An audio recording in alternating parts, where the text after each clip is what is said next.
Estoy desconcentrado. A ver, el Skater Pro permite visualizar mejor diagramas de puntos cuando yo tengo muchos datos, ¿ok? Entonces, estos dos tipos de diagramas, igual, cuando el número de datos es muy grande, tampoco sirven de mucho. Entonces ahí tenemos que buscar otro tipo de representaciones. Tratar de agrupar los datos. Si se me duermen, me levantan la mano y me dicen voy a levantarme, que me da sueño, ¿sí? Tratar de agrupar los datos y ahí aparecen los primeros intentos para agrupar, ¿no es cierto? El conocido diagrama de tallo y hojas, que es una representación súper preliminar de lo que ustedes conocen como histogramas, que básicamente consiste en utilizar un diagrama en el que lo que se llama tallo es una cifra significativa y las hojas son la frecuencia de la siguiente cifra significativa. Nada del otro mundo, si lo vieron, ¿verdad? Ok, entonces, el diagrama de tallo y hojas igual no me gusta, no me ayuda, no me sirve de mucho, sobre todo porque a la larga, si ustedes se ponen a pensar, no sé si se dieron cuenta el semestre anterior, el diagrama de tallo y hojas no es más que una representación del histograma. El diagrama de tallo y hojas es un histograma prácticamente, ¿sí? Entonces, ¿para qué utilizar diagrama de tallo y hojas si puedo ir y utilizar un histograma, ¿no es cierto? Claro, la representación del histograma, mis queridos jóvenes, que es el siguiente diagrama, ¿no es cierto? La representación del histograma, o el histograma, mejor dicho, no es más que la representación gráfica de lo que se conoce como tabla de frecuencias, ¿verdad? Ustedes saben muy bien eso, que el histograma o un histograma de todo el tipo de histogramas que hay, no es más que la representación gráfica de una tabla de frecuencias, ¿verdad? Y la construcción de la tabla de frecuencias tiene un concepto muy sencillo. Voy a dividir el valor de la variable en intervalos denominados clases o categorías y voy a contar cuántos datos caen en cada clase. Y voy a representar en X la variable y en Y la frecuencia de las clases. Sencillísimo, ¿no es cierto? Desde el punto de vista conceptual es muy sencillo. Divido el rango de los datos en clases y veo cuántos datos caen en cada clase y represento verticalmente la frecuencia de cada clase. Se acabó, ¿no es cierto? ¿Sí o no? ¿De qué me están hablando? Si les dije que estudien, ¿verdad? Entonces, mis queridos jóvenes, cuando uno habla de histogramas, el punto muy sencillo es calcular cuántas clases van para determinado histograma. Y para eso ustedes tienen varias reglas, las más comunes, la raíz de n o la regla de Sturges, para calcular el número de clases que van en un histograma, ¿no es cierto? Entonces, mis queridos jóvenes, cuando ustedes ya tienen esto, pues simplemente aparecen todos los tipos de histograma, que en total son 6, ¿no es cierto? Porque ustedes pueden escribir, mis queridos jóvenes, histogramas de frecuencias absolutas, pueden dibujar histogramas de frecuencias relativas, ¿verdad?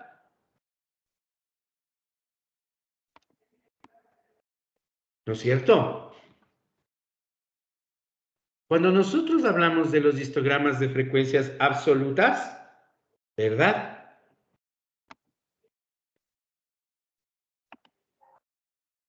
Yo tengo los histogramas mayor que, los histogramas menor que. Y si hago lo mismo con los de frecuencias relativas,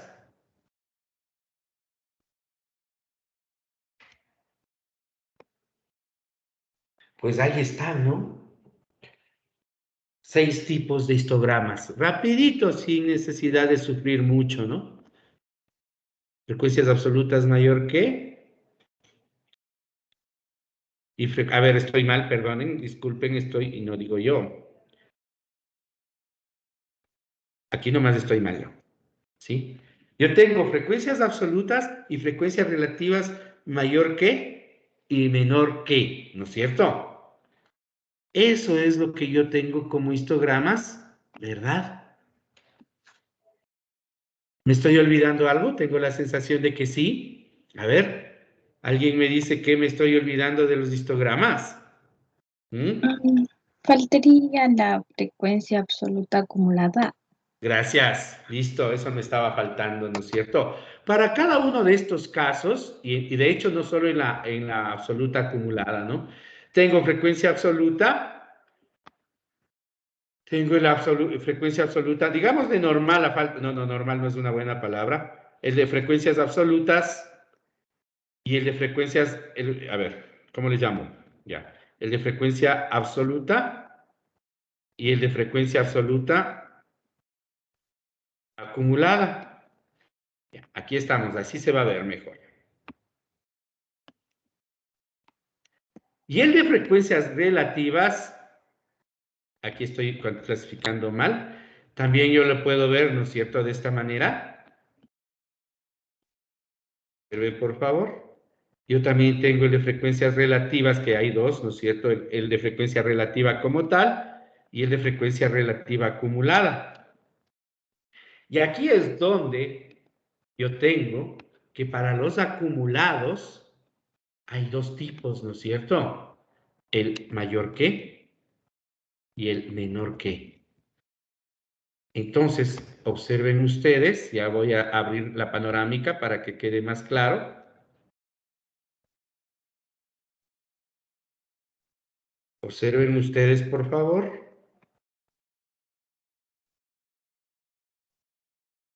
De frecuencias absolutas, entonces hay dos tipos, el normalito y el acumulado. De frecuencias relativas, también hay dos tipos, el normalito y el acumulado. Y de los acumulados hay dos tipos cada uno, mayor que y menor que. Mayor que y menor que, ¿no es cierto? Esos hay. Entonces, si ustedes se fijan, hay 6 tipos de histogramas, ¿no es cierto? Ahí están los 6 tipos en total de histogramas, ¿verdad? ¿Sí? Una cosa más, cuando nosotros no queremos hacer la representación del diagrama de barras, ¿no es cierto? Si nosotros no queremos hacer la representación del diagrama de barras, sino que unimos con línea la marca de clase, este diagrama o este histograma se llama diagrama de o polígono de frecuencias, ¿no es cierto? Y cuando nosotros no queremos hacer la representación de barras, sino el diagrama de líneas uniendo las marcas de clase, esta se llama ojiva de frecuencias, ¿no es cierto? Para ambos casos. ¿Verdad? Creo que el nombre no está bien puesto aquí. Como ustedes ven, estoy sacando esta parte sobre el camino. Creo que es más bien corresponde ponerlo acá. Repito, el histograma de frecuencias absolutas, si yo no uno la marca de clase, si yo no hago diagrama de barras, sino que uno la marca de clase, se llama diagrama o polígono, perdón, de frecuencias. ¿Sí? Y, en cambio, en los acumulados, estaba bien donde estaba, créanme, perdonen. Estoy con el síndrome de fiestas de Quito. Les voy a poner a un lado, ¿no? El concepto es muy sencillo. En cualquier histograma, ¿sí?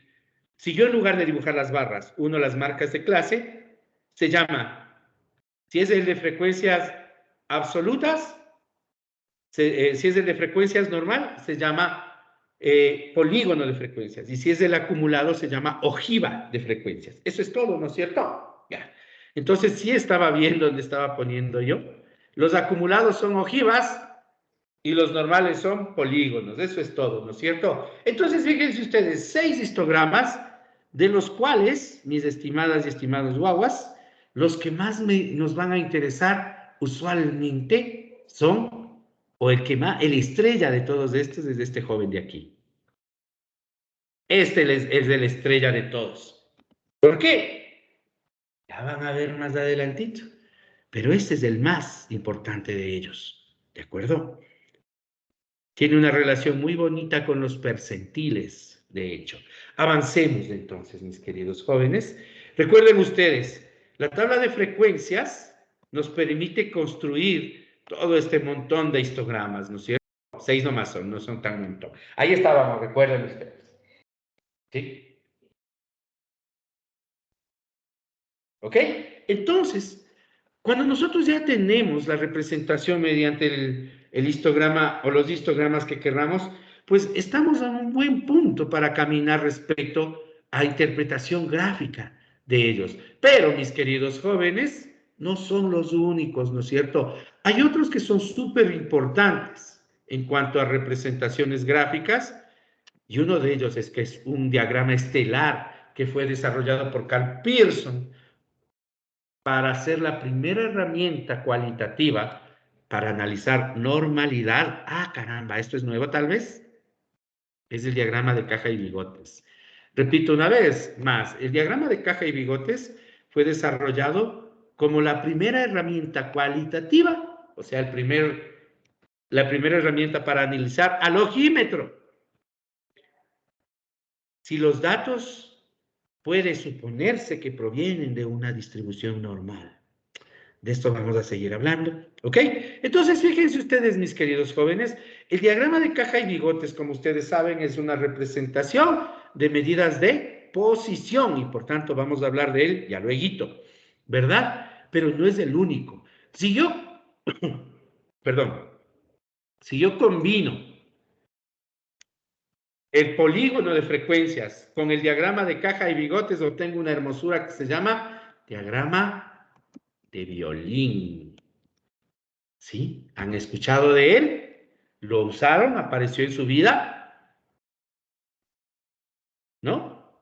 Ya es menos usado, pero es hermoso este diagrama para entender los datos, ¿sí? Ustedes van a ver de qué se trata, obviamente, ¿sí? Pero el diagrama de violín es ya una herramienta que nos da mucha más información que los anteriores por la simple razón de que combina lo que dice el histograma con lo que dice el diagrama de caja y bigotes. ¿Qué es lo que dice? De eso vamos a seguir hablando. ¿Preguntas hasta aquí? ¿De acuerdo? Todo lo que hemos conversado hasta el momento sirve, mis queridos guaguas, para representar variables cuantitativas o numéricas, ¿sí? Entonces, mis queridos jóvenes, cuando nosotros vamos a representar, en cambio, datos de variables categóricas, es mejor utilizar otras representaciones gráficas, como por ejemplo, los muy conocidos diagramas de barras y diagramas circulares. Son muy berreados y muy utilizados por nosotros. Lo que ustedes llaman gráfico de pastel, ¿no es cierto? Es diagrama circular, ¿no es cierto? ¿Ok? Entonces, fíjense ustedes, mis queridos jóvenes, fíjense ustedes que lo que yo estoy poniendo aquí es de lo fundamental que nosotros tenemos que tener claro para este curso, pero no es lo único, ¿sí? Hay muchas otras formas de representar gráficos, de representar datos mediante gráficos, quise decir, ¿sí? Estas son solo muy poquitas. ¿Cuándo te matriculaste en el aula virtual, mi estimado Denis Alexander? Buenos días. Buenos días, ingeniero. Buenos días, Denis. Abra su cámara, carambas. Ok. Ahí me puede ver, ingeniero. Uy. Sí, no me hagas perder el tiempo hasta que conecte la cámara. Ya habíamos dicho, ¿verdad? Sí. Ya, ok, no lo hagas de nuevo. Denis, ¿cuándo te matriculaste en el aula virtual? Creo que fue el viernes. ¿Antes de fiestas? ¿Antes Sí, del antes. 40? Ya, y luego jugaste Sí. 40. Sí. ¿Fuiste a los Shiris? No, solo me quedé por en mi casa aquí. Salí un rato. ¿No te subiste a los carros, rompiste parabrisas, nada de eso? No. No. Me parece bien. Pregunta. ¿Entonces revisaste el contenido del aula virtual que está hasta el momento desplegado? Revisé el deber. No, De... entonces. Aparte de eso, ¿nada más? No. Ok, Denis. ¿Quién lo hizo? Gracias, Denis. Ya. Tengo una manito alzada, tengo dos con Giancarlos, Dayana, tres manos alzadas. Me voy en el orden. Me gusta que las actualizaciones de Teams ya dan el orden en que se levantan las manos, si se fijan. Entonces ya no hay pierde, ¿no es cierto? Hola, Belén. Buen día. ¿Qué encontraste? Buenos días, dije. Estaba un link donde nos mandaba, donde existen todos los tipos de diagramas que nosotros podemos hacer. Dígame tres diferentes a los que acabamos de conversar. El de arco, el de burbuja y el de área. ¿Para qué sirve cada uno? ¿Tienes claro? Sí, el de arco tenía dos partes, utilizaba nodos y bueno, se unía como arquitos mismo entre los nodos y decía que era diferente entre la fuente y el objetivo, pero decía que no era muy recomendable porque si es que tenemos demasiados arcos no vamos a poder diferenciar bien los datos. Ya. ¿Qué Eh, más? en el de área, en cambio, primero se colocaban los puntos y de ahí se unía y todo lo que teníamos bajo esa línea, por decirlo así, era el área. Ya. Y bueno, se utilizaba más en las finanzas para ver cómo ascendían los datos, algo así, para ver cómo cambiaba Ya. un rango de tiempo. Y a ver, ¿cuál no me acuerdo? El de burbuja no me acuerdo tanto. Ah, sí, el de Ok. burbuja era como el de dispersión, porque decía que utilizaba como un plano cartesiano para unir los puntos, pero la diferencia es que se unían los 4 planos, algo así. Algo así. Ok. Belén, te agradezco mucho. Veo que ya sabías que esta pregunta iba a aparecer hoy, ¿no es cierto? Me he vuelto predecible. Ok. El link del que habla también, aunque está en el aula virtual, en este momento ya está también en el chat de esta reunión. Veo que también tenían las manitos alzadas dos personas más y obviamente les voy a dar la palabra. Ya bajaron la mano, ¿quiénes eran? Ya, Carlos, ¿de qué paralelo somos? Del paralelo 2.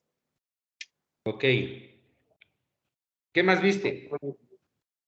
También estaba ya colgadas estructurada el aula virtual por unidades y en la pestañita de bienvenido había un gráfico y algunas frases. Oye, es cierto que este semestre cambié de frases, no me había acordado. Cambié una frase muy hermosa que me encontré. ¿Quieres leer, por favor? La tienes a la mano.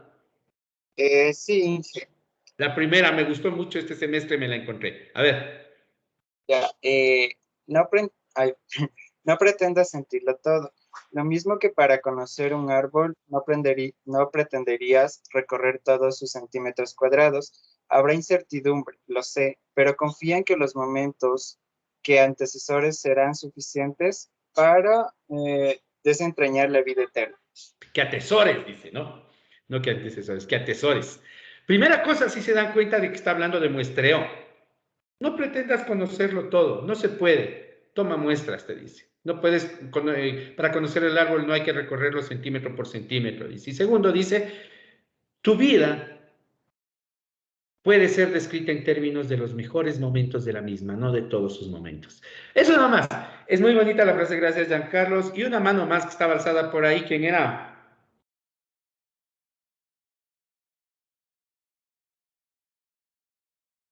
Diana, ¿puedes darme dos representaciones más gráficas más, aparte de las que ya nos dijo tu compañera Belén? Sí, que había uno de vela y otro de cuerda, pero El de no, Vela es una hermosura de diagrama, pero no me fijé en lo que consistía, la verdad. ¿ya? El de Vela se usa mucho ahora, verás. Es parecido al diagrama de caja y bigotes, ¿sí? Pero, bueno, de eso se trata, ¿no? Lo que me gusta del link que ustedes tienen en este momento es que tiene un montón de herramientas gráficas y les dice qué hace cada una, ¿no? Entonces ahí les dejo para que lean. No se me vaya a ocurrir tomarles algo de eso, ¿no? Puede ser. Ok, avancemos entonces, mis queridos jóvenes, en lo que andábamos, que es la representación gráfica, ¿verdad? Y bueno, el momento en que nosotros terminamos de hablar de representaciones gráficas como un vuelo tan rápido, ¿qué es lo que queremos hasta el momento con las representaciones gráficas? Muy sencillo. Ver si los datos parecen campana. Ver si los datos pueden aproximarse o suponer que provienen de una distribución normal. Es lo que estamos haciendo. ¿Por qué? Muy sencillo, mis queridos guaguas. La mayor parte de pruebas que nosotros vamos a hacer tienen un supuesto que es que los datos provienen de una distribución normal. Entonces, aunque me estoy adelantando, es súper importante que eso quede claro. Entonces, el diagrama de caja y bigotes me va a hablar de eso. El diagrama de violín me va a hablar de eso. Los histogramas me van a hablar de eso. O al menos es lo que queremos que nos hablen en este curso. Realmente hablan de muchas otras cosas, pero en este curso es de lo que queremos que nos hablen. ¿Ok? Pero como todo es alogímetro cuando hacemos gráficos, o sea, es cualitativo, ¿no es cierto? Pues ahí es momento de hacerlo cuantitativo. Y para eso calcularon tantos números ustedes, ¿verdad? No era de gana, o sea, no era para calcular esa X media con raya ahí, ¿verdad? Lo que nosotros necesitamos entonces es calcular valores o medidas, como les decían en estadística descriptiva, ¿no es cierto? Y había un montón. Medidas de dispersión, medidas de posición, medidas de sesgo, kurtosis, tendencia central, que son las más comunes, las 5, ¿verdad? Y claro, no sé si ustedes se darán cuenta, pero en este punto del camino, tal vez ya sepan que a la larga lo que vamos a calcular son estadísticos, ¿no es cierto? ¿Sí o no? Dayana, deme un número, por favor.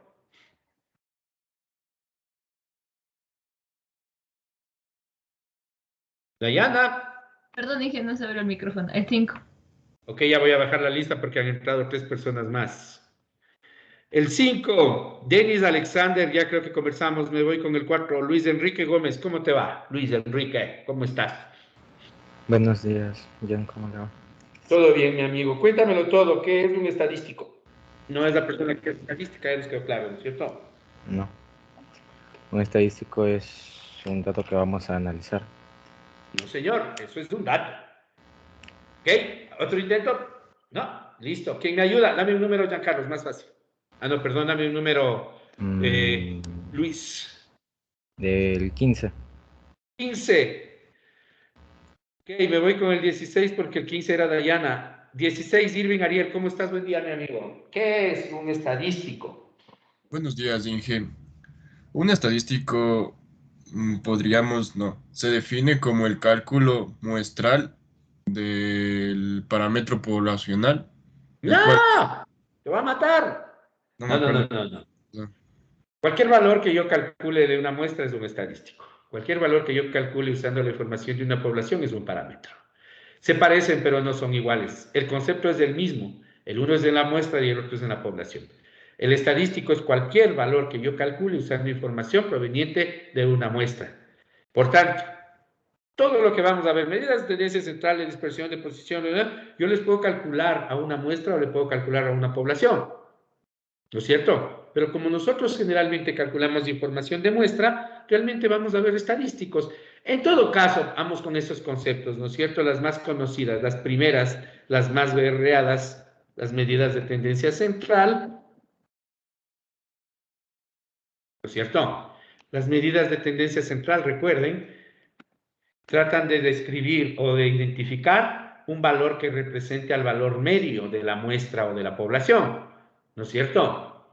Pero como hay mitades y hay mitades, pues ahí es cuando aparecen 3, las más comunes, que son la media, la mediana y la moda. También hay la geométrica y la armónica, ¿no es cierto? Pero las que más se utilizan en estadística son la media, la mediana, principalmente, la moda también. Entonces, mis queridos jóvenes, ahí nosotros vamos a la media, ¿no es cierto? Y ahí es cuando media, también conocida como promedio. Es el promedio físico, ¿no es cierto? Es la media física, la media ponderada, la que le da el peso a la frecuencia. No sé si me hago entender, pero básicamente, desde el punto de vista analógico, nos decía mi profesor de estadística descriptiva, la media es el centro de gravedad de los datos, ¿no es cierto? Que no necesariamente es el centro geométrico de los datos, ¿no es cierto? La media. Lo que sí es el centro geométrico de los datos, ¿no es cierto?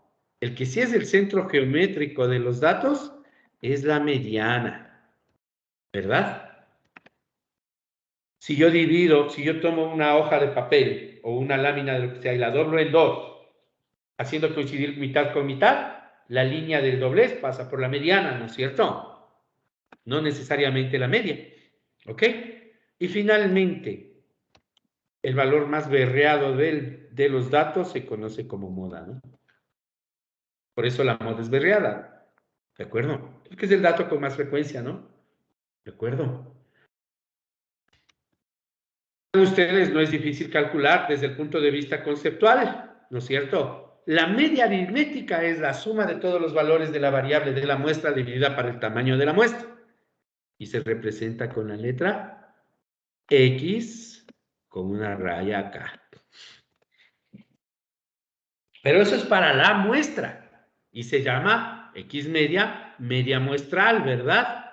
Pero en cambio, si yo pudiese hacer ese cálculo para toda la población, tendría que sumar todos los valores de toda la población y dividir para el tamaño de la población y obtengo la media poblacional, que como vimos la clase pasada se representa con la letra griega mu. ¿No es cierto? Si se acuerdan de esto, que ya lo habíamos hablado, ¿verdad que sí? ¿No es cierto? Preguntas, por favor, fácil. Recuerden ustedes, X media, estadístico muestral, new, parámetro poblacional. ¿Cuál es la diferencia entre una y otra? Muy sencillo, yo tengo que calcularlo en un caso para mi muestra, la muestra que yo esté tomando, y en el otro para toda la población. ¿Cuál es la diferencia entre los dos? Que lo que acabo de decir es puramente conceptual. ¿Por qué? Porque una muestra es finita por definición, ¿verdad? ¿Sí o no?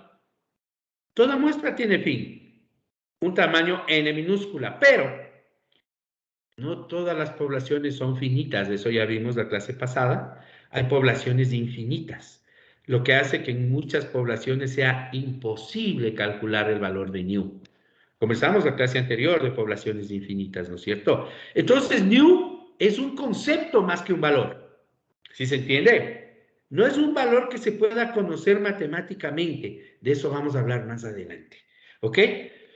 Recuerden ustedes, la mediana, yo también puedo representar, la mediana es muy sencillo, es el dato que ordenados de menor a mayor, todos los datos de la muestra se encuentran justo en la mitad, ¿no? En la posición central. En ese sentido, la mediana realmente, aunque es una medida de tendencia central, también es una medida de posición. ¿No es cierto? ¿Representa qué? El cuartil 2, el decil 5, el percentil 50. Es exactamente lo mismo. Si usted en este momento empezó a hacerse bolas y no me entiende lo que estoy diciendo, quiere decir que no me paró bola en estudiar antes de venir a esta clase, ¿verdad? ¿Sí o no? Porque lo que estoy diciendo se lo debió haber estudiado en el curso del semestre pasado. Ok, fíjense ustedes entonces la mediana, algunos lo representan con ME, otros con MD. Me da lo mismo, la verdad, yo prefiero. Queda más bonito con MD, la verdad, el semestre anterior lo representé con ME, pero me di cuenta que me gusta más con MD. ¿De acuerdo? Y finalmente, mis queridos jóvenes, hay que recordar que mediana también puede haber mediana de la muestra y mediana de la población. En un caso es estadístico y en el otro es parámetro. Finalmente, la moda, que es el dato con mayor frecuencia, ¿no es cierto? Se suele representar con las letras de MO. Así de simple. Igual yo puedo tener una moda muestral, pero una moda poblacional, estadístico y parámetro, ¿verdad? Continuemos con esto, mis queridos jóvenes, agregando y recordando una cosa. Cuando ustedes hacían estadística descriptiva, ustedes podían calcular el valor exacto de X media, el valor exacto de la mediana, el valor exacto de la moda, utilizando todos los datos disponibles. Pero si solo tienen las tablas de frecuencias y no tienen todos los datos, ustedes pueden calcular X media, pueden calcular mediana, pueden calcular moda, usando las fórmulas para valores agrupados, ¿verdad? Así que dependerá si tienen la tabla de frecuencias, dependerá si tienen todos los datos, la manera en que tienen que calcular X media, mediana y moda. ¿De acuerdo? ¿Preguntas, por favor? Ok. No se olviden que aparte de estas tres medidas de tendencia central, yo mencionaba también otras dos que son la media geométrica y la media armónica. Medias que, si bien es cierto, no se utilizan mucho en estadística inferencial, sí se utilizan para fenómenos físicos, físico-químicos. Es interesantísimo, como ustedes van a ver, que por ejemplo, para calcular la viscosidad de una mezcla, van a utilizar la media armónica, ¿sí? Que para calcular un concepto de fenómenos de transporte que se conoce como temperatura media logarítmica, van a utilizar la media geométrica, ¿sí? Son cosas interesantes que aparecen, aunque nosotros no los vayamos a usar mucho, ¿de acuerdo? Una vez que hemos hablado de las medidas de tendencia central, yo prefiero por estrategia usar, ¿sí? Usar, en este caso, o seguir. Ustedes debieron haber visto inmediatamente las medidas de dispersión, ¿no es cierto? Pero lo que sigue es las medidas de posición, que son las que más suelen causarles dificultad cuando se trata de interpretar este tipo de datos. Medidas de posición, ¿verdad? De las medidas de posición, las más conocidas, las más berreadas, las más aplicadas, como ustedes quieran, son los cuantiles, ¿no es cierto? ¿Qué es un cuantil? Es un valor de la variable que deja abajo de sí un determinado porcentaje del total de los datos, ¿no? Así de sencillito. Es el valor de la variable que deja abajo de sí un determinado porcentaje del total de los datos, ¿verdad? Los más usados, los más aplicados, los más famosos, como ustedes quieran, ¿no es cierto? Son 4, que son los cuartiles, que los mencioné hace un momento, que son los exiles, que ustedes no les han de haber usado, pero sí se utilizan, que son los deciles y que son los percentiles, ¿no es cierto? Fíjense ustedes, estos son los cuantiles más utilizados en la estadística, ¿no? Estos cuatritos, ¿sí? ¿Está claro? Lo que quiere decir que los cuartiles dividen en 4 porciones los datos y el cuartil 1 deja abajo un cuarto del total de los datos. Los deciles dividen en 10 y bajo cada decil tengo, por ejemplo, bajo el decil 6, tengo 6 décimos del total de los datos y es mucho más fácil entender los percentiles cuando entiendo que divido los datos en 100 y que bajo, por ejemplo, bajo el percentil 74, se encuentra el 74% del total de los datos, ¿verdad?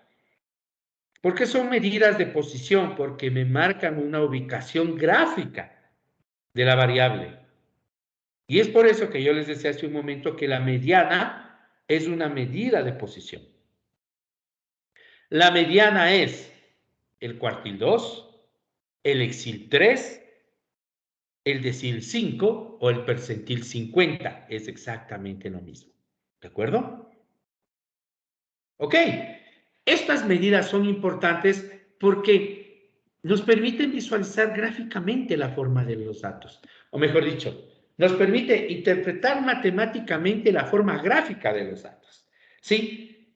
¿De acuerdo? Todo esto estudiado por ustedes, mis queridos jóvenes, a mí me permite llevar y llegar entonces a recordar cómo se calcula cada uno de ellos. Ustedes tienen que determinar la posición del cuantil en referencia y ver a qué posición corresponde ese valor de la variable. Todo esto es un recuerdo y les obliga a ustedes a estudiar para hacer el trabajito del que hablamos. Y de la misma manera, cuantiles, cuartiles, percentiles, etcétera, etcétera, etcétera, ¿no es cierto?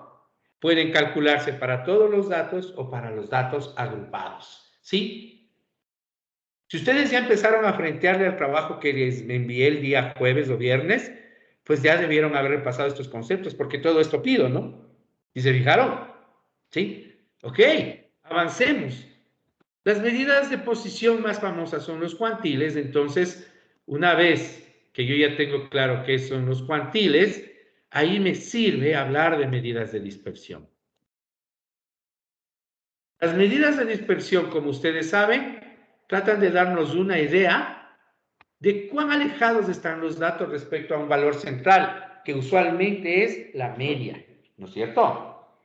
Pero a veces también es respecto a la mediana, ya van a ver cuándo, ¿de acuerdo? Entonces, las medidas de dispersión nos tratan de hablar de cuán lejos están los datos de la media, en otras palabras, cuán disperso está el diagrama de puntos, ¿qué les parece?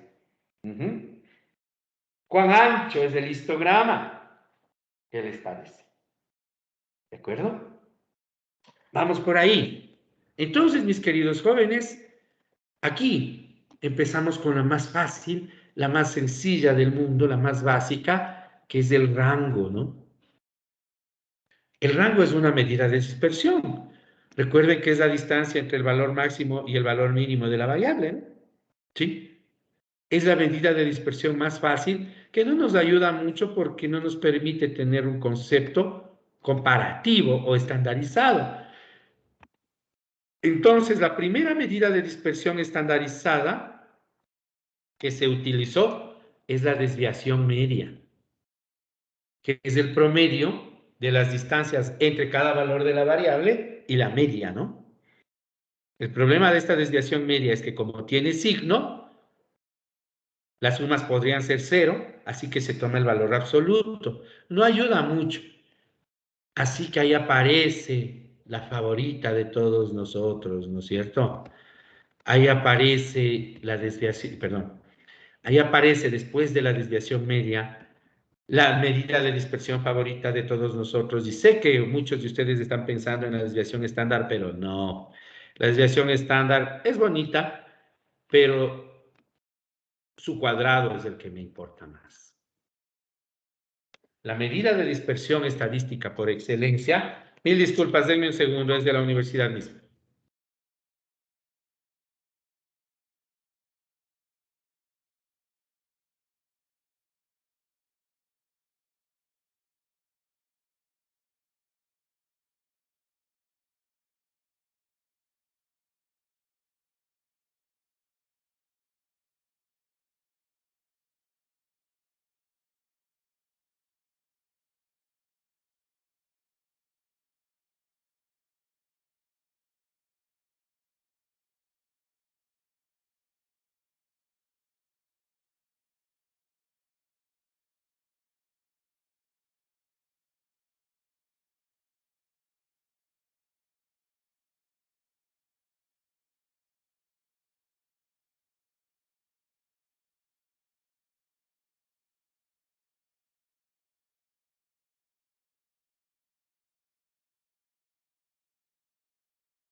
Volvamos, mil disculpas. Entonces les decía, ¿no?, que la varianza realmente es la medida estadística por excelencia de la dispersión. Lo que ustedes conocen como dispersión o llamaron hasta ahora dispersión, realmente en estadística se llama variabilidad, ¿sí? La medida matemática de la variabilidad es la varianza. Y ustedes saben, mis queridos guaguas, que se representa con una letra minúscula S elevada al cuadrado, ¿no? Pero como les había dicho, eso es muestral. Si yo quiero ver la varianza poblacional, el parámetro correspondiente, letra griega equivalente, sigma cuadrado. ¿Sí? Varianza muestral, S cuadrado. Varianza poblacional, sigma cuadrado. ¿Cuál es la diferencia? Una vez más, la una es para la muestra, la otra es para la población. ¿No es cierto? Yo calculo la varianza muestral para cualquier muestra, pero no puedo siempre calcular la varianza poblacional porque hay poblaciones infinitas. ¿Ok?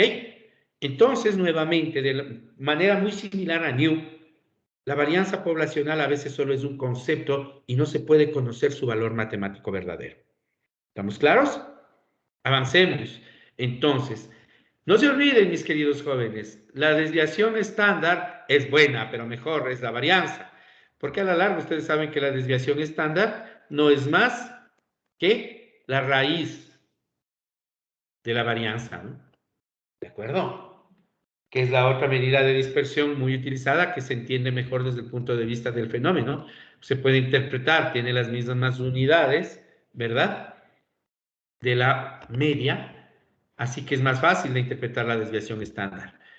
Cuando nosotros queremos comparar entre poblaciones, perdón, entre muestras, la mejor medida de dispersión que podemos ver se conoce como coeficiente de variación, ¿no es cierto? El coeficiente de variación que compara la varianza, perdón, la desviación estándar con la media, ¿no? Usualmente se le transforma a porcentaje. El coeficiente de variación nos dice qué porcentaje de datos se desvía la variable por unidad de media, ¿no es cierto? Coeficiente de variación. Ahí donde le ven el coeficiente de variación es uno de las medidas de dispersión más utilizadas, ¿sí? ¿De acuerdo? Estas medidas de dispersión se basan en comparar los datos con la media de los datos. Pero hay otros, en cambio, que se basan en comparar los datos con la mediana de los datos, ¿sí? Esas conocidas como medidas cuantílicas de dispersión, hay dos que son las más conocidas, ¿sí? Que son el rango semi-intercuartílico.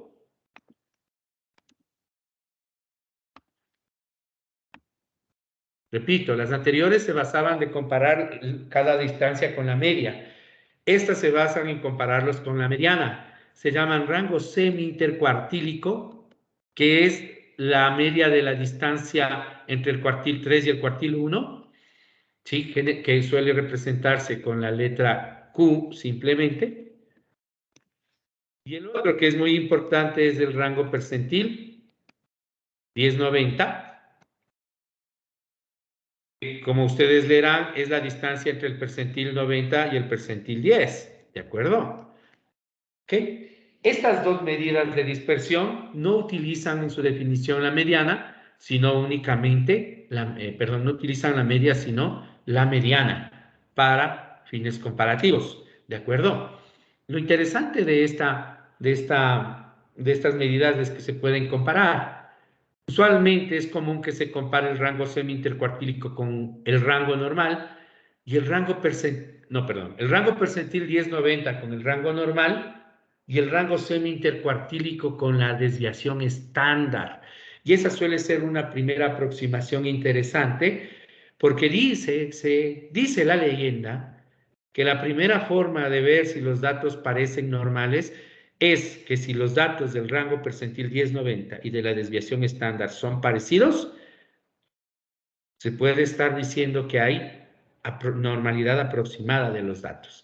Ese es un primer acercamiento que no sirve de mucho porque realmente nos va a interesar aplicar criterios más exactos que ese, y ahí es donde, ahí sí, aparece el diagrama de caja y bigotes. Cuando llegamos a este punto es donde ya utilizamos la herramienta que es el diagrama de caja y bigotes, y es muy sencillo. Si en un diagrama de caja y bigotes existen datos atípicos, que es un outlier o dato atípico, es un dato que está abajo del bigote inferior o sobre el bigote superior.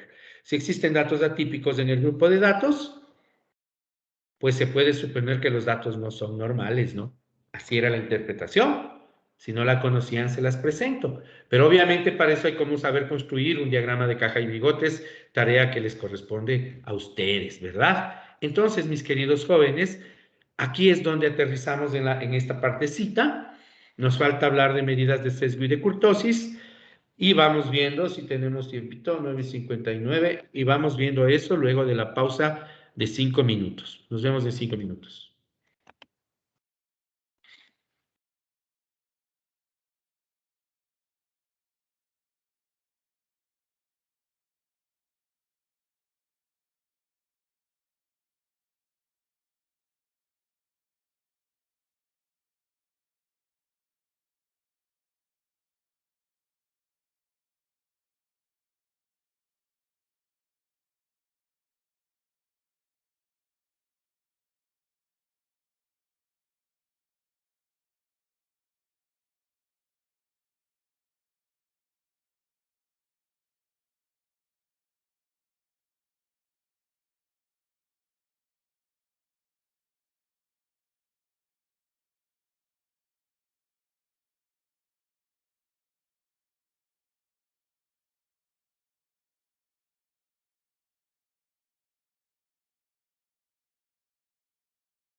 La simetría nos habla, ¿no es cierto?, de cómo se distribuyen los datos alrededor de la media. Ya no cuánto se dispersan, sino en relación con la media, hacia qué lado hay más datos, hacia qué lado hay menos datos, o si ambos lados da igual, ¿no es cierto? Si nosotros tenemos que la misma proporción de datos está a uno y otro lado de la media, la distribución es simétrica. Y si no, pues es asimétrica respecto a cualquiera de las dos direcciones, ¿no es cierto? Se puede señalar cualitativamente, una vez más, cualitativamente, ¿no es cierto?, que la simetría es negativa a la izquierda o a la izquierda si X media está a la izquierda, la mediana a la izquierda y la moda es la mayor. En otras palabras, X media es menor que la mediana y la mediana es menor que la moda. Ahí se supondría que hay asimetría positiva, ¿no es cierto? Y la simetría negativa es lo contrario, ¿verdad? Perdón, la simetría positiva es lo contrario. X media es mayor que la mediana y la mediana mayor que la moda. Cuando existe simetría completa, ¿sí?, cuando estos tres valores son iguales, ¿no? Cuando media, mediana y moda son iguales, los datos son simétricos o la distribución de los datos es simétrica. Pero esas son aproximaciones, una vez más, cualitativas, y ahí es cuando nosotros necesitamos medidas matemáticas que nos hablen de esto, ¿no es cierto? La más famosa por ser la primera es el coeficiente de Pearson, ¿no?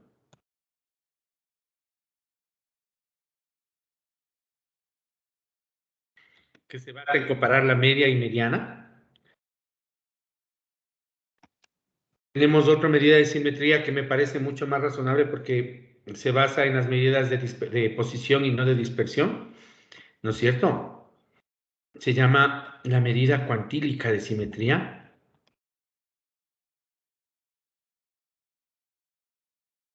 ¿No es cierto?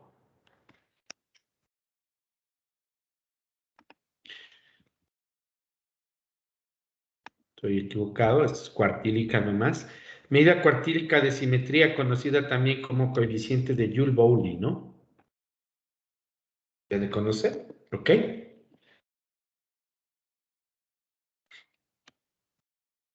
Y la que viene directamente de la estadística matemática es el coeficiente de Fisher. No es coeficiente, podemos... Esta es medida de Fisher, conocida también como tercer momento estadístico, ¿sí? ¿No es cierto? Si estudiaron momentos, ¿verdad? La medida de Fisher es el tercer momento estadístico. ¿Cuál es el problema de cada una de estas? Que para interpretar la simetría de cada una de estas, necesitamos una escala para cada uno. En otras palabras, la simetría Pearson nos dice hay que interpretar el coeficiente de Pearson de una manera, la medida de Joule-Bowley de otra y la medida de Fisher de otra. Entonces, algunas veces cuando estos coeficientes no se ponen de acuerdo entre sí, puede dar lugar a un error de interpretación y por tanto es mejor estandarizar. Recuerden ustedes, estandarizar es poder comparar bajo cualquier circunstancia y ahí, entonces, mis queridos jóvenes, nosotros si tomamos la medida de Fisher, la estandarizamos,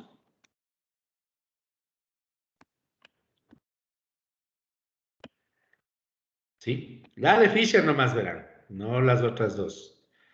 Si nosotros tomamos la medida de Fisher y la estandarizamos, obtenemos lo que se conoce como el coeficiente estandarizado de sesgo. ¿Sí? O de simetría, como ustedes quieran. Sesgo y simetría son sinónimos, ¿no es cierto?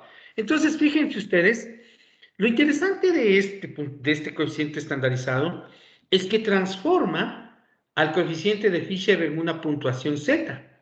Y si ustedes recuerdan, transformar una variable a una puntuación Z hace que la pueda comparar con otras, ¿no es cierto? ¿Sí se acuerdan? Normalizar la función. Igual vamos a volver a topar el tema, así que asústense, pero sí lo voy a volver a topar.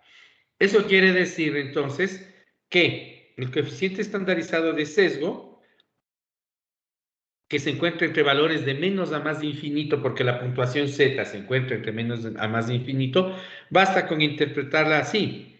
Si es que el coeficiente está en un valor de menos 2 a más 2, se considera que los datos son aproximadamente normales desde el punto de vista del sesgo. O sea, se supone que la distribución es aproximadamente simétrica cuando el coeficiente estandarizado de sesgo se encuentra entre los valores más menos 2.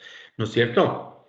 Y finalmente tendríamos que hablar, pues, de las medidas de apuntamiento, ¿no es cierto? Esas nos faltan de conversar.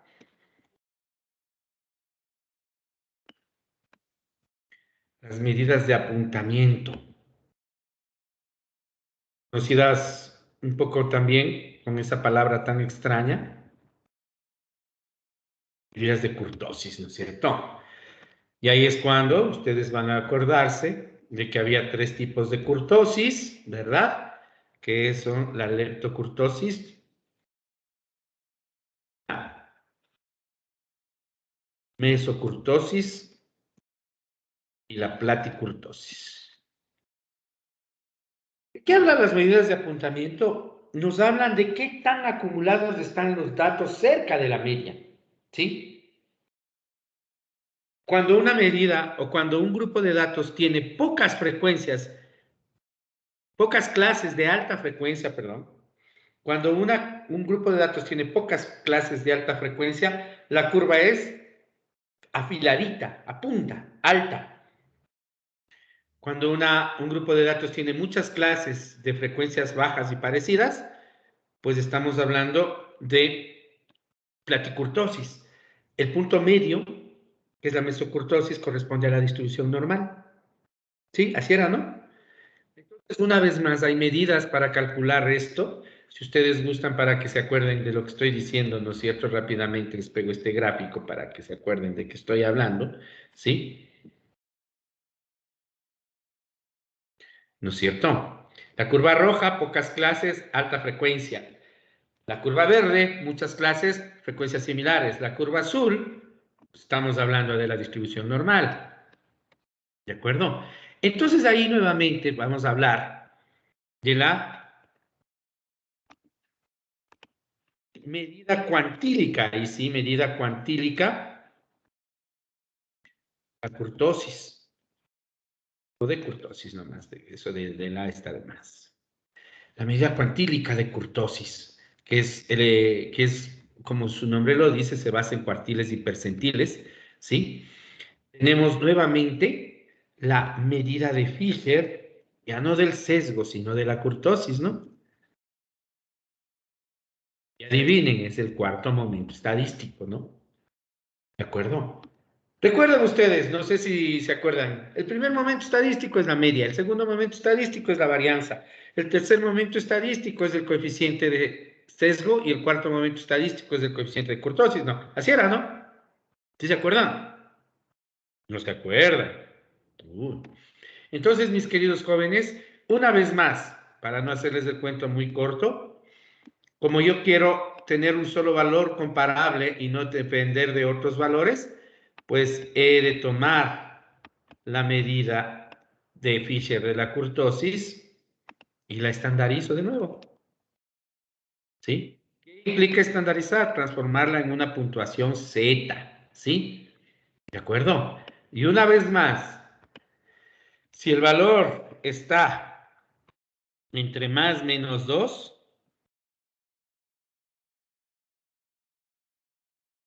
entonces, pero no ponía cómo se llama, ¿no? Este es el coeficiente estandarizado de kurtosis. Este valor, cuando se encuentra entre más y menos 2, se puede suponer que los datos son aproximadamente, verán que digo aproximadamente, ¿no? Normales. Si se encuentra fuera de ese rango, pues ya no se puede suponer que los datos son normales. Esto es lo que yo necesito que recuerden. para la estadística o de la estadística descriptiva. Y todo este vuelo que acabamos de hacer es lo que necesito que hagan en su primera práctica de aplicación experimental. ¿Qué les parece? Preguntas antes de continuar, porque ya voy a pasar ahora sí directo a clase. Esto solo era para darles una pequeña visión y recordarles lo que hay que hacer en este tema, ¿no? ¿Preguntitas? Ningunita. Ok, entonces yo voy a continuar y le voy a preguntar a Andrea Carolina. Buenos días, ¿cómo estás, Andrea?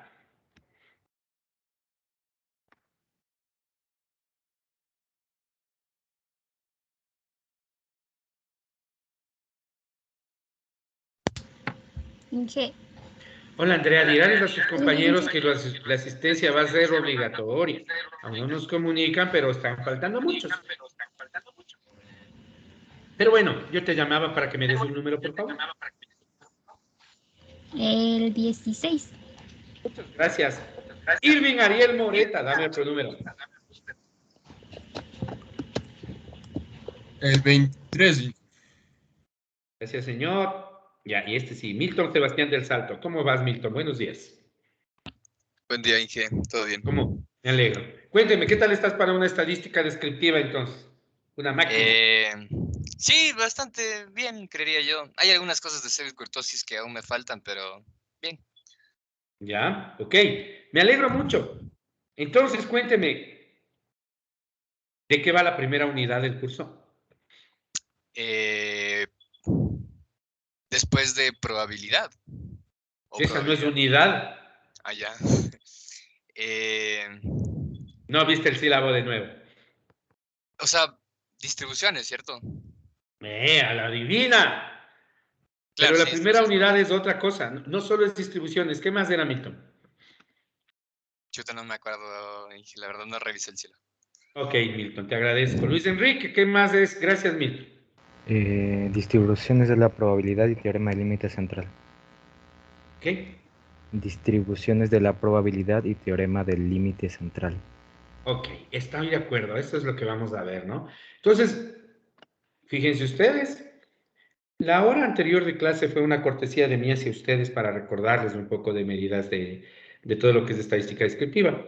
Pero lo cierto es que vamos a arrancar el curso estudiando distribuciones de probabilidad y teorema del límite central, que no sé si ustedes recuerdan, les dije, es el corazón del curso que vamos a seguir. Entender el teorema del límite central es realmente importante. Entonces, mis queridos jóvenes, aquí es cuando yo necesito, para empezar o recordar bien, o al menos desde donde yo quiero abordar las distribuciones de probabilidad, necesito que ustedes tengan claros estos conceptos.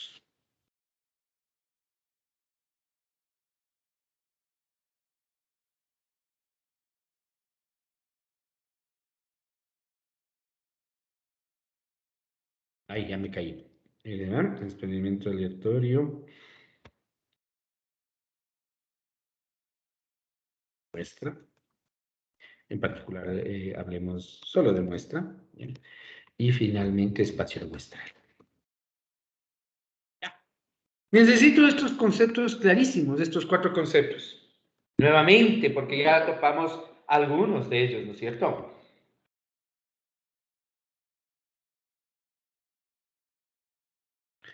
Cinco que sean 5, que sean 5. Pongamos población al comienzo una vez más.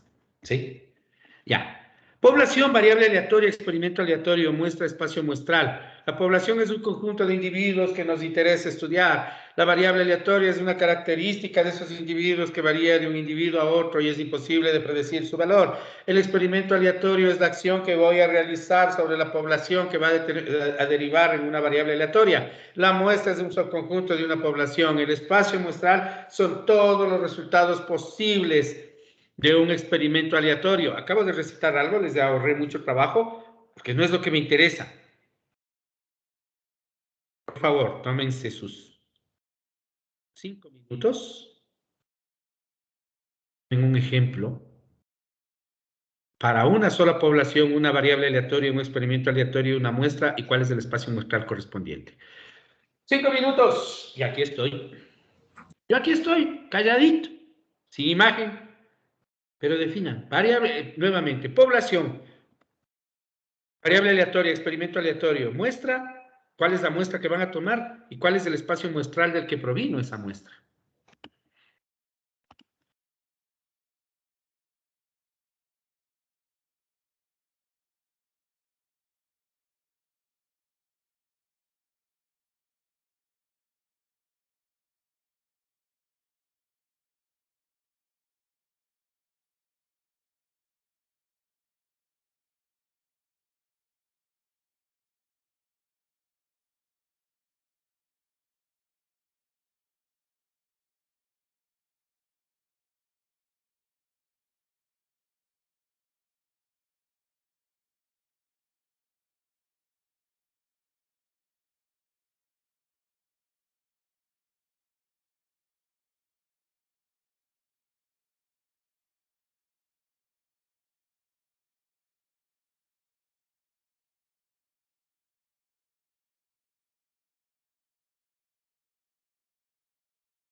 Manos alzadas cuando sea requerido, digo, cuando ya tengan el ejemplo.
Esas manitos. ¿Qué fue?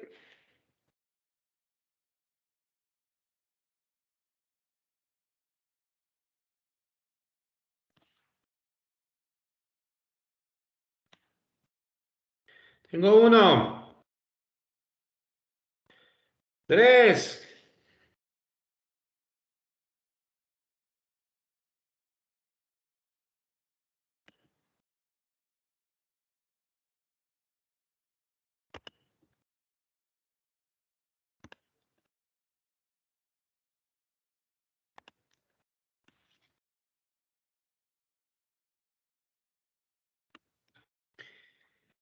Van 5. Parece que podemos, ¿no es cierto? Ok, listo. A ver, voy a tomar nota de unos 4 ejemplos para irlos discutiendo. Irving Ariel, ¿cómo te va, mi amigo? Cuéntame, población. ¿Qué población te llama a ti la atención? A ver, esto es elegir todos los intercambiadores de calor de cierto proveedor. Deme un ratito que se me desconfiguró la pizarra. Ahí estoy. Ok, vamos a ver. Ok, yo voy a tomar nota. Ahorita no voy a observar nada, ¿de acuerdo? Todos los intercambiadores de calor de un proveedor. ¿Algo más respecto a la población, Irving? No, Inge, así está bien, gracias. ¿Qué variable aleatoria me interesa? Todos los intercambiadores que funcionen correctamente.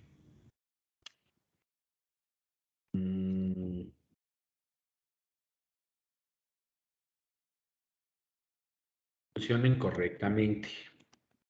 Ok, ¿cuál es el experimento aleatorio? Comprobar su funcionamiento a través de aire y agua. Se me ocurrió. Ya, comprobar su funcionamiento, no importa cómo. La muestra, 35 intercambiadores de calor. vamos, intercambiadores. Ok. El espacio muestral, mi estimado. Todos los resultados de los intercambiadores que funcionen correctamente, o la probabilidad de que funcionen correctamente. Todos los resultados. De que funcionen correctamente.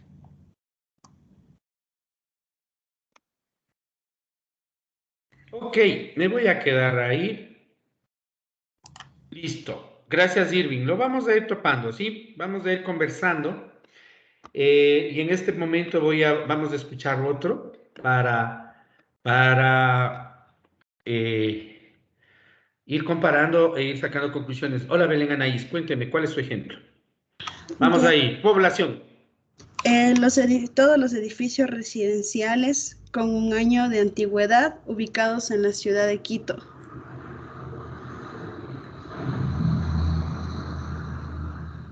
Antigüedad con diéresis, ¿verdad? Sí. Ubicados en Cuyo. Listo. Dígame cuál es su variable de interés. La altura en metros de los edificios. Ok. ¿Tienes alguien que trabaje en esto? No, es que un día me senté en el CCI y estuve pensando cuántos edificios habrá. La ciudad va a crecer mucho verticalmente en la próxima década, ¿no? Te cuento que eso va a pasar. Ajá. El experimento aleatorio. Elegir un edificio al azar que se encuentre de entre 5 a 7 metros. Ya, vamos ahí. Listo. Muestra. Tamaño de la muestra. Sería un edificio elegido al azar de todos los edificios de Quito. Listo. Y el espacio muestral. Todos los edificios que se encuentren en esa altura. No sabía cómo.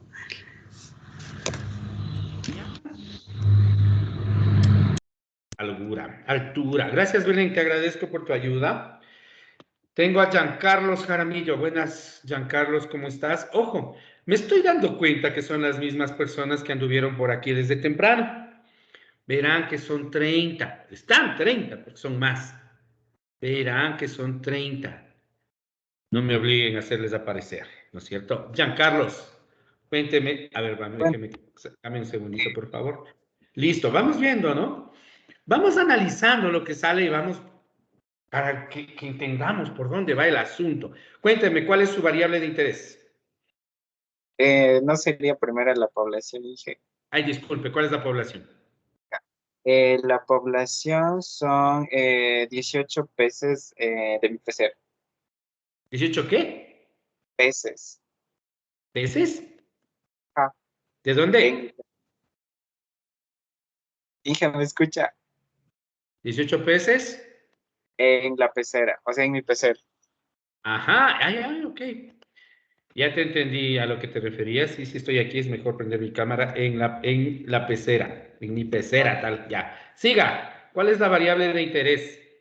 La variable aleatoria de interés es el número de veces que saco un pez hembra de mi muestra aleatoria. Saco un pez hembra en la muestra. Ok. Sigamos con, ¿cuál es el experimento aleatorio? El experimento aleatorio sería extraer con una red de pesca N peces. N peces, ok. Extraer N peces. Perdona que no ponga lo de la red, no es pertinente. No es relevante, mejor dicho. Extraer N peces, ok. Estamos 3. En la muestra, ¿cuál es tu muestra?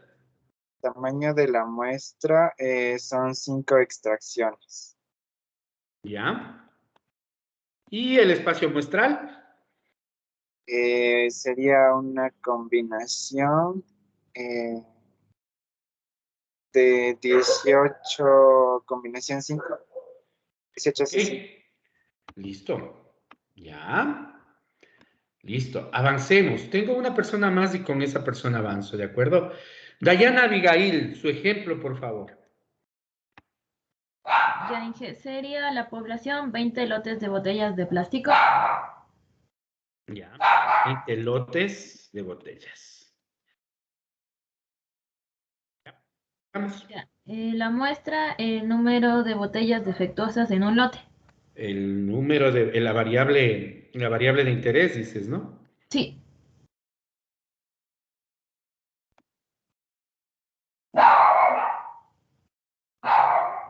Ok. ¿Cuál es el experimento aleatorio? Un lote. Un lote es el experimento, ¿ya? ¿Cuál es el tamaño de tu muestra?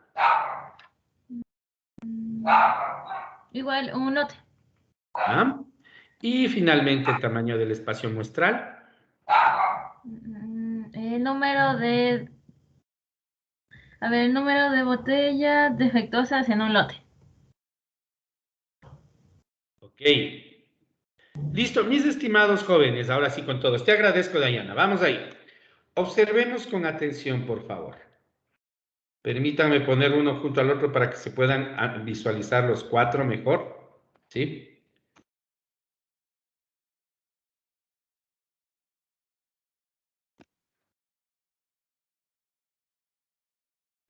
Es imposible usar las distribuciones de probabilidad sin entender que es una muestra. Por eso estoy aquí. Así que por favor leamos bien esto, ¿ya? Leamos nuevamente, todos.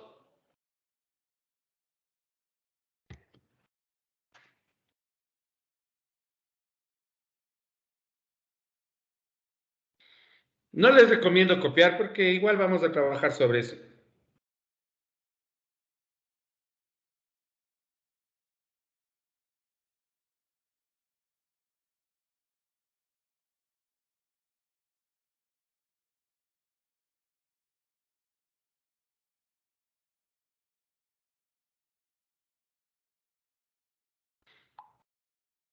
Listo.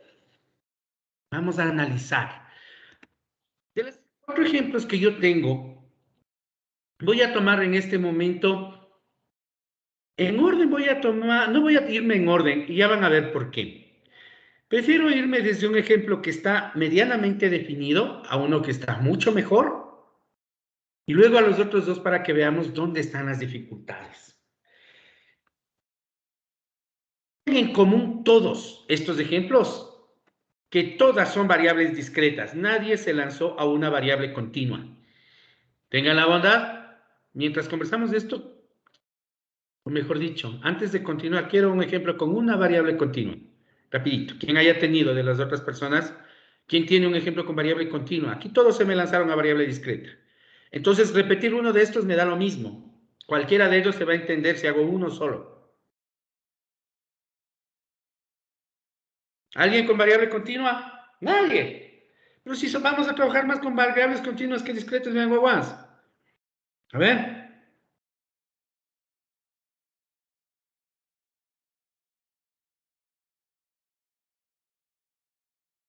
¿Quién tiene un ejemplo con variable continua? Rapidito, que tengo 25 minutos.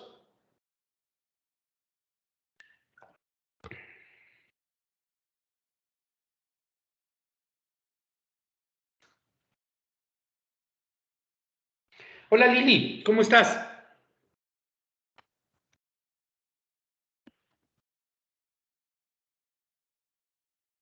Lili suele tener problemas de audio, ¿no es cierto, Lili? ¿Se me escucha? No, Lili, no se te escucha.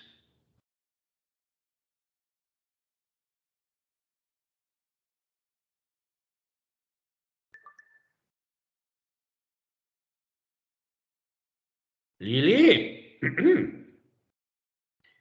Ok, ¿alguien más? Le puedo decir, dice Lili. Claro, si quiero que me digas, pues Lili. Le puedo decir por aquí, dice. A ver, escriba rapidito, Lili, por favor. Escriba, pero rapidito. A ver, población. Yo de ahí la paso a la pizarra, ¿ya?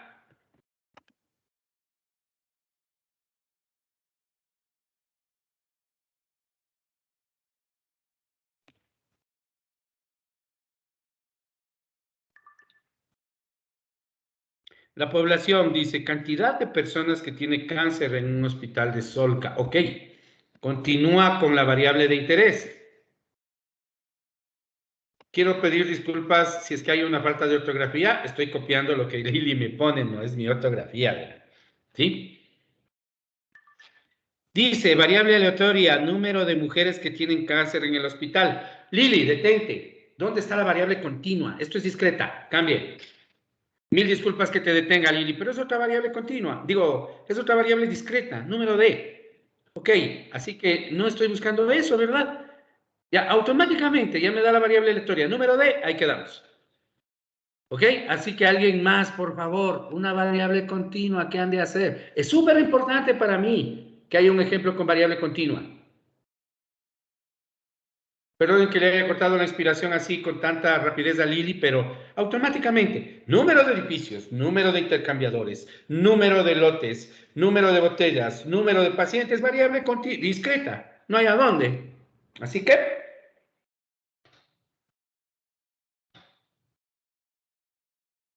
¿alguien? ¿Alguien? Hola Jocelyn, buenos días. Baje la manito, Lili. Ahorita sí, Lili, ya le cambiaste de variable, pero perdona, ya le di la palabra a alguien más. Lili me dice rapidez con que mueren los pacientes. Sí, eso se llama tiempo de morbilidad, ¿no? Jocelyn Andrea, a ver, deme su ejemplo, por favor, abra el micrófono. Gracias, Lili. Mil disculpas, pero el ejemplo estaba a medio camino. A ver, Jocelyn. Jocelyn Andrea, abra su micrófono, ¿qué ha de hacer? A ver, dile. Yo puse la población, los neumáticos producidos en un día o 8 horas en una empresa de Quito. La variable aleatoria sería el peso de los neumáticos de una muestra de 20. Hey. Estoy bien. Sí, se me... Ya, variable aleatoria, peso del neumático de los neumáticos. Dame un ratito, por favor. Extraer 20 neumáticos. Extraer 20 neumáticos. Siga. Muestra. 20 neumáticos. Ya. Y el tamaño del espacio muestral.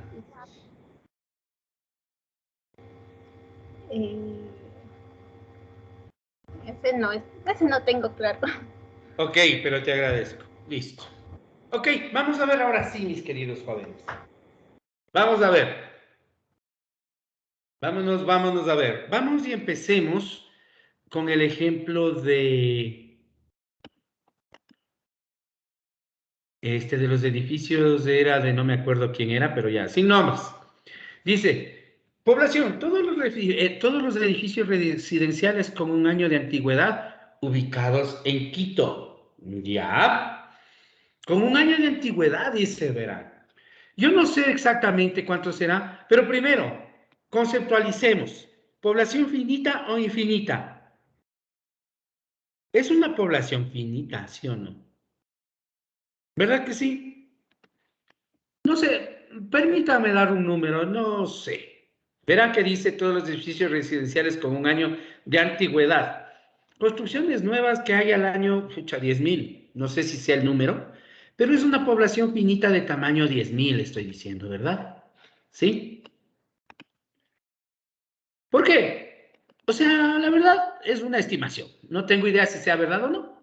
Ok. Ok. La variable que le interesaba ya me acordé, era Belén. Era la altura que tenga un edificio elegido al azar, ¿no es cierto? Entonces, como variable aleatoria y es continua, perdona Belén, en este no era número de edificios, tú ya me habías dado una variable continua, no la leí bien, no es número de edificios, es que aquí hay una cosa que hay que distinguir, verán, ¿por qué me confundí? Ya van a ver. Variable aleatoria altura de los edificios, eso es una variable continua, de acuerdo, pero en cambio, aquí su compañera me dice, en experimento, elegir un edificio al azar que se encuentre entre 5 a 7 metros. Primero, si yo estoy eligiendo en qué altura va a estar, no estoy tan al azar, ¿no es cierto? La pregunta es esta, fíjense ustedes. Realmente, si yo quiero irme como la altura del edificio, el experimento aleatorio, que es en el que deriva la variable aleatoria, es elegir edificio al azar. Y claro, como yo estoy eligiendo uno solo, el tamaño de la muestra es un edificio. Que sea elegido al azar es una condición de la muestra de la que hemos de hablar más adelante. Pero ahora pensemos, yo voy a escoger un solo edificio, ¿no es cierto? Un solo edificio. De los 10.000, ¿de cuántas maneras posibles puedo escoger un solo edificio de los 10.000? Pues de 10.000 maneras diferentes. Por eso Belén puso todos los edificios, porque el resultado era equivalente, ¿no? Fíjense ustedes en esto, entonces. Llevándole al concepto más sencillo a este ejercicio, y es por eso que partí en este.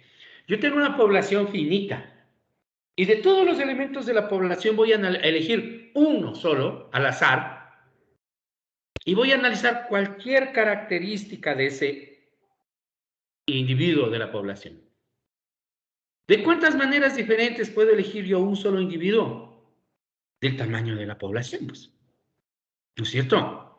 De entre los 10 edificios, de entre los 10.000 edificios, yo voy a escoger uno solo. Es uno de 10.000, ¿verdad? Entonces, en el caso del ejercicio de Belén, si a mí me interesa solo la altura de los edificios, pues simplemente aquí está definido todo. Población finita, me interesa su altura, ¿sí? Elijo un edificio al azar. Ese es el experimento, por tanto la muestra es de tamaño 1. 10.000 opciones de edificios, ese es el tamaño del espacio muestral.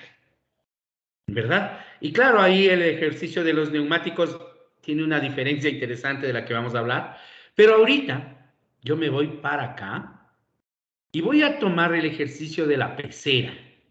¿Por qué? Porque está muy bien definido. Le faltan unas cositas, pero está muy bien definido. Yo veo que, ¿quién fue? ¿Giancarlos fuiste? ¿Quién fue el de este? ¿Tienes una pecera en casa?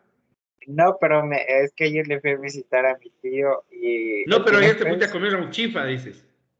Ah, no. Digo que mi tío, o sea, ayer le fui a visitar a mi tío y él tiene una pecera, entonces pensé... Ya. Bueno, no estuve lejos, ¿no? Si te ibas a un chifa daba lo mismo también. Muchas personas generan los ejemplos así, ¿no? Y está bien. Pero ¿por qué es importante? Fíjense ustedes. La población la defino como me da la gana. Y el ejemplo de Giancarlos es una población chiquitita, 18 peces, sí, punto, pequeñísima. ¿Por qué? Porque solo le interesa estudiar los 18 peces de la pecera de su tío, ¿no es cierto? Ahora, aunque aquí valdría la pena señalar que yo perfectamente en una población tan pequeña pudiese estudiar, cogerles a los 18 peces y ver qué género tienen, pues hagamos el ejercicio. Pensemos que no voy a estudiar 18 peces, sino solo 5. Por eso él dice, tamaño de la muestra, 5. Y me interesa saber, cada vez que yo saco 5 peces al azar, ¿cuántos son hembras? ¿No es cierto? Entonces, por eso es que la variable aleatoria de su compañero es una variable discreta, número de veces que saca un pez en la muestra de 5 peces tomada de la población de la pecera con 18, para que suene bonito. Tiene 18 peces. Con nombres y apellidos tiene que describirse una variable aleatoria, ¿no es cierto? Entonces lo que su compañero hizo es correcto. ¿De dónde saco la muestra de 5? De la población de arriba.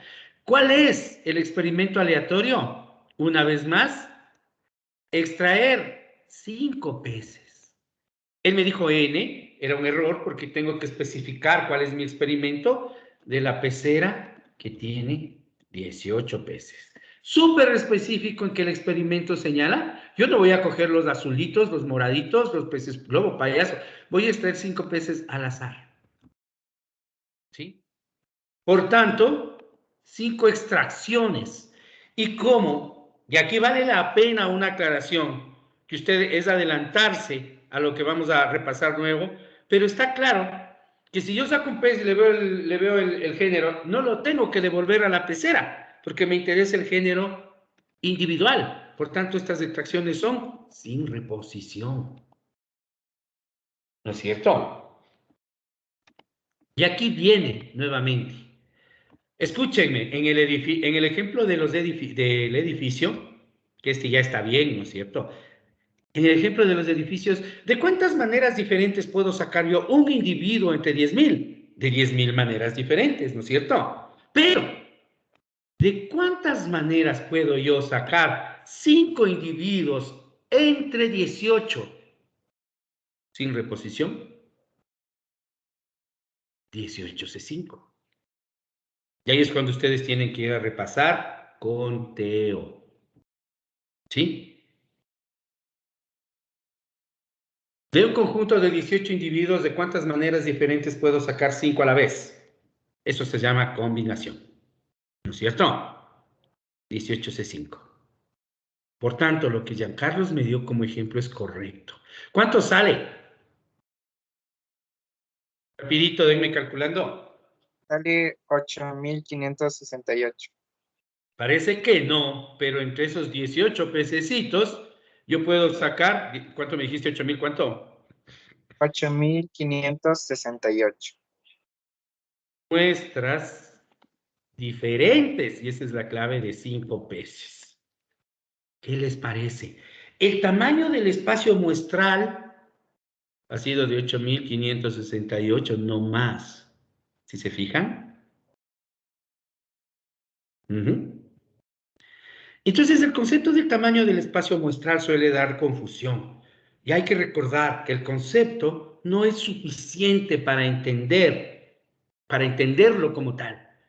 Hay que entender un ejemplo, tener claro un ejemplo para tener completamente diferenciado el espacio muestral. Entonces, con este antecedente, vámonos al ejemplo de los neumáticos y de ahí regresamos a los otros dos, ¿sí? Observemos esto, mis queridos jóvenes, por favor, si nos da el tiempo todavía. Observemos esto. El último ejemplo de Jocelyn era, hablemos de neumáticos, hablemos. Neumáticos producidos en un día de 8 horas, dijo su compañera, en una empresa en Quito. Esa población en un solo día puede conceptualizarse como una población finita, ¿verdad? ¿No es cierto que sí? Ok, fíjense en esto, por favor. Digamos que este número es limitado Pero digamos que es una empresa que sí produce de a de veras y produce 200.000 neumáticos diarios, ¿sí? Ustedes, en un solo día esta empresa multinacional de las multinacionales produce 200.000 neumáticos, ¿sí? Compañera, permítanme ir en desorden. Voy a conservar la muestra de los 20 neumáticos al azar. ¿Sí? La producción de un día. Fíjense una cosa. Recuerden que aquí yo antes estaba definiendo la variable aleatoria. ¿Por qué me pasé primero a esto? Porque yo quiero que pensemos en una cosa, mis queridos jóvenes. Si yo saco 20 neumáticos, ¿me interesará analizar el peso de uno solo de ellos, de cada uno de los 20? ¿O me interesará analizar la media del peso de la muestra? Permítanme ir a mí así, ¿ok? El peso medio de los neumáticos, ¿sí? ¿Sí se fijan ustedes? Yo saco una muestra de 20 y saco el promedio de esos 20. De una población de 200.000 neumáticos, yo tomo una muestra de tamaño 20, peso cada neumático y saco el promedio. ¿Sí? Fíjense en esto. La variable sigue siendo continua, por supuesto. Es la media de un peso. Sigue siendo una variable continua. Me fui y lo dirigí por ahí para diferenciarlo del ejemplo anterior. ¿Quién me dice el tamaño del espacio muestra?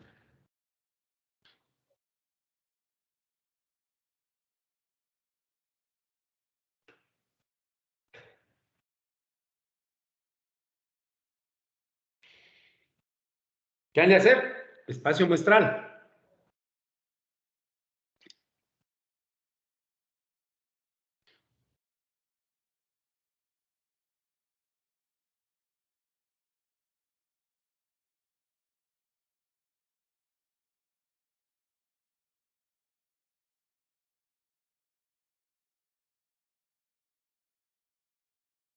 George Paul, ¿cuánto?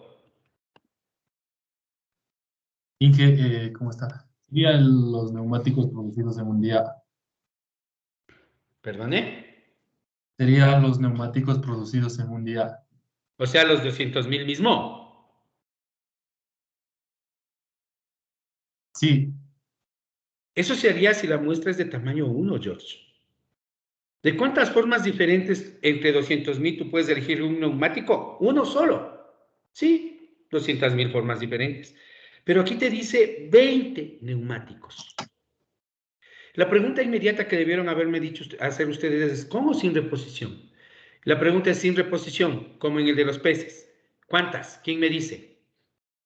¿De cuántas formas diferentes puedo yo componer grupos de 20 individuos de una población de 200.000? Ibrahim, Samir, Samandé, ¿cómo vas?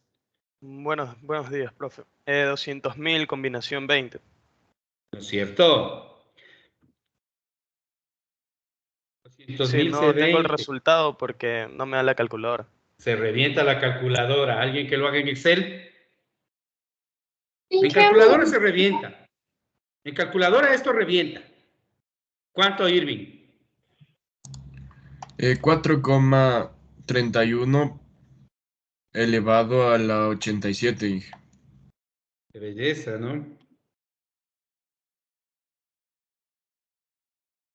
Fíjense en esto, ¿no? Muestras diferentes de 20 neumáticos.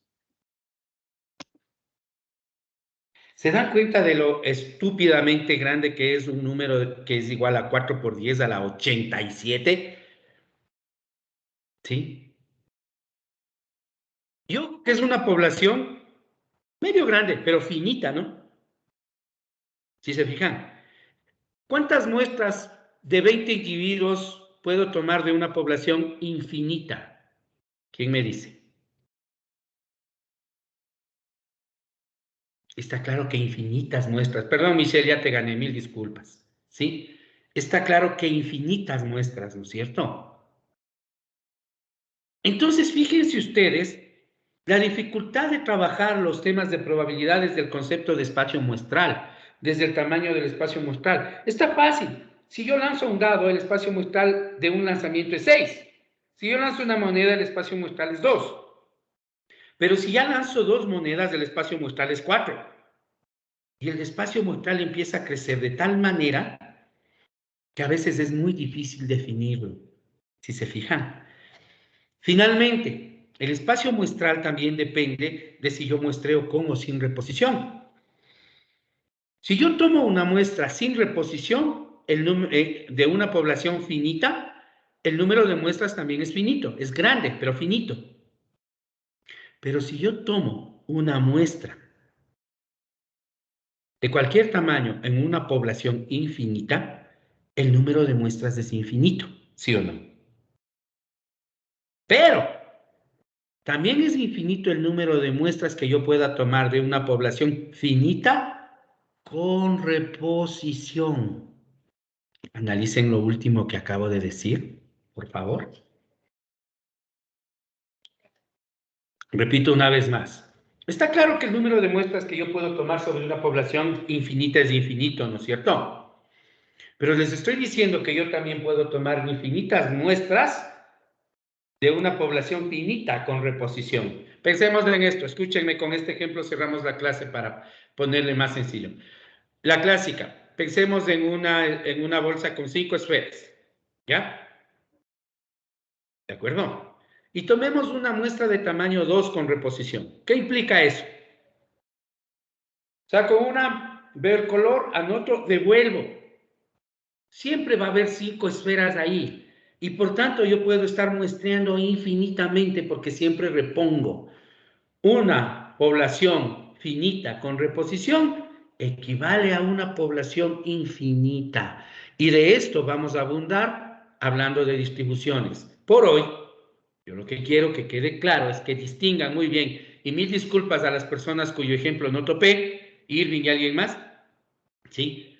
Que quede claro lo que implica la población, la variable aleatoria, el experimento, el tamaño de la muestra y, sobre todo, el concepto de espacio muestral. ¿Sí? El concepto de espacio muestral es matemático grande. Se tiene que calcular con conceptos de análisis combinatorio, de conteo. ¿De acuerdo? Mis queridos guaguas, un gusto haberles saludado hoy. ¿Sí? Gracias. Les vaya bien, hasta luego. Gracias, Inge. Gracias a ustedes.